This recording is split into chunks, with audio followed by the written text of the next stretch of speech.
ሞባይል የለውጡ ጊዜ 37 ሚሊዮን ሰው ሞባይል ተጠቀም ነበር። 4G አይደለም ሞባይል። ዛሬስ ኢትዮ ቴሌኮም ብቻ 87 ሚሊዮን፣ ሳፋሪኮም ከ10 በላይ በድምሩ 97 ሚሊዮን ሰው በላይ ሞባይል ይጠቀማል።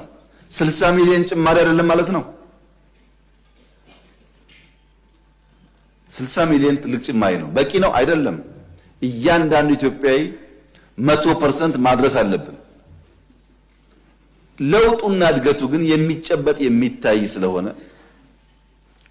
እኔ ስንቀሳቀስ በየክልሉ ከሚገርመኝ ነገር አንዱ ትልቅ ትንሽ የሚይዘው ስልክ ነው።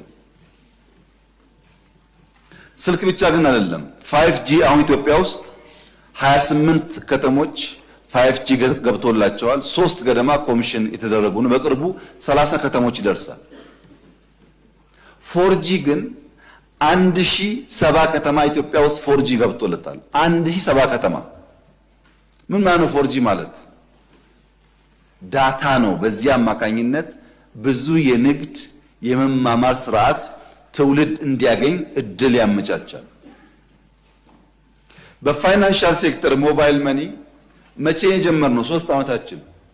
ዛሬ 58 ሚሊዮን ኢትዮጵያውያን በሞባይል መኒ ይጠቀማሉ።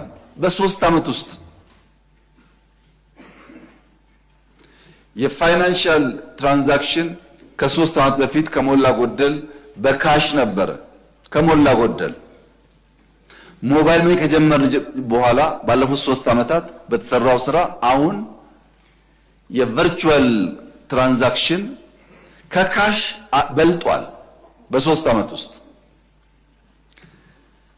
ኢትዮጵያ ከካሽ ወደ ሞባይል ዋሌት እያደገች ያለችበት ሂደት ሊፕፍሮግ ነው፣ ዝላይ ነው። ይሄ የፖሊሲ ውጤት ነው።